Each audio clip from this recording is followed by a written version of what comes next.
And so in 1999, when I met my principal, because I didn't meet my principal when these whisperings were taking place during my vacation in Karachi, that they would give my mummy, God forbid, Mrs. Munira Gulzar, cancer.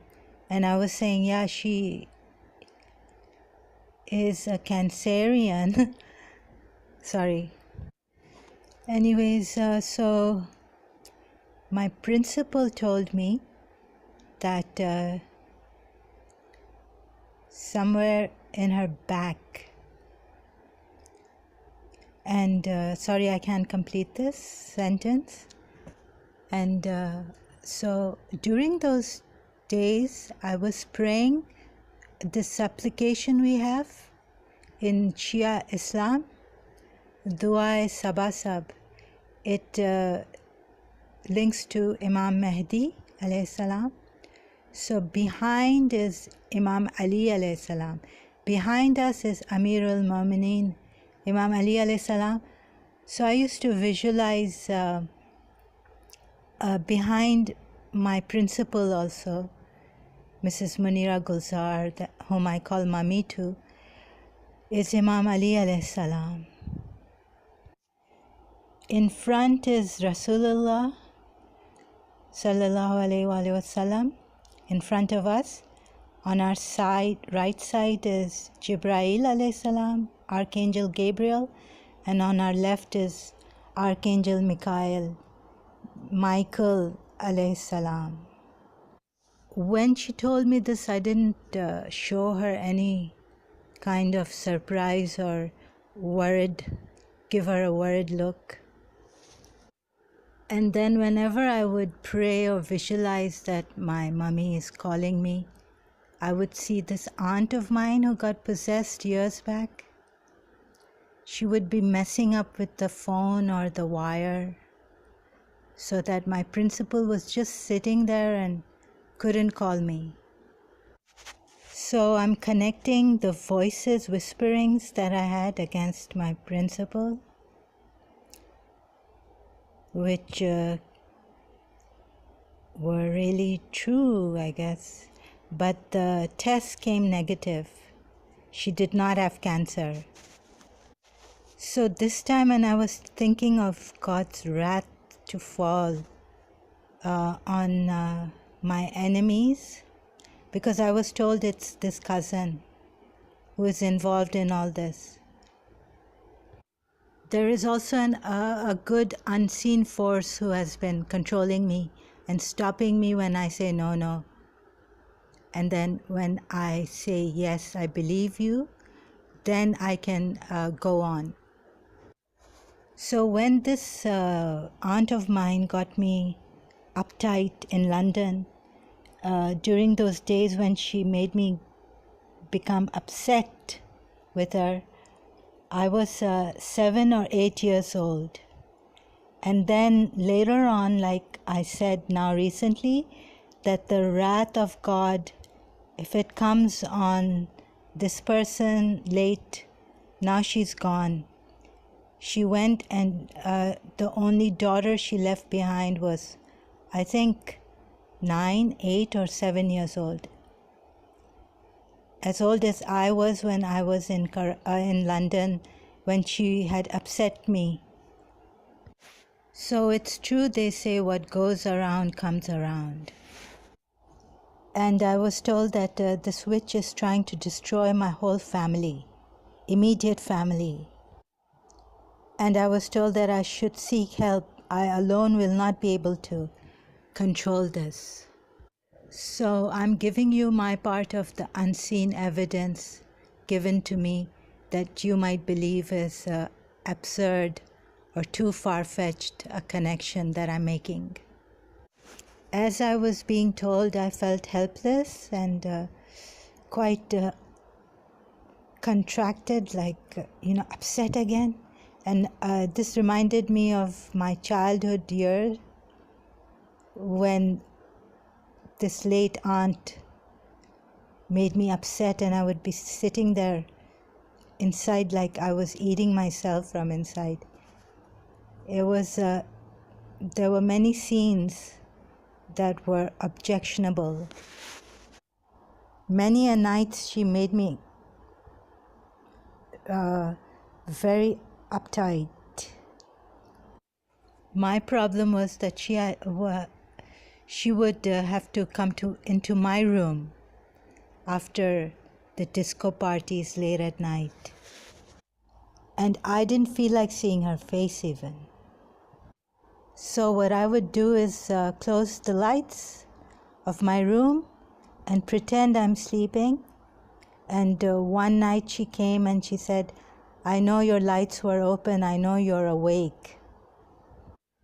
But she wasn't uptight or anything like that. She was quite relaxed and happy. And even when I wrote that note and kept it in my room for her to see, because she used to be staying in my room, or she had her clothes in my room, poor husband. Her husband's name I wrote there, poor ... And then she as a matter of fact, told me that, "I've seen what you've written. Not an ounce of guilt or shame. A very bold, shameless, how shall I say, relaxed lady.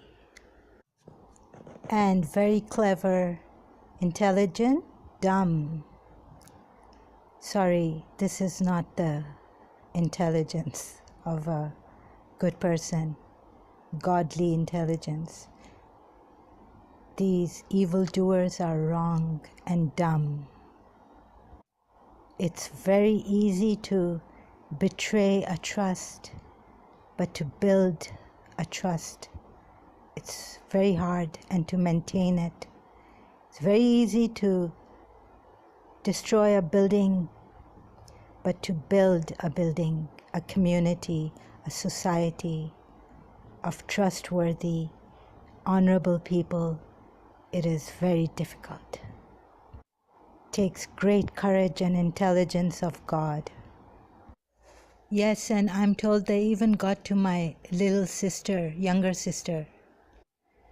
So that's how recently my heart hardened, and I was consoled that, this is God's law.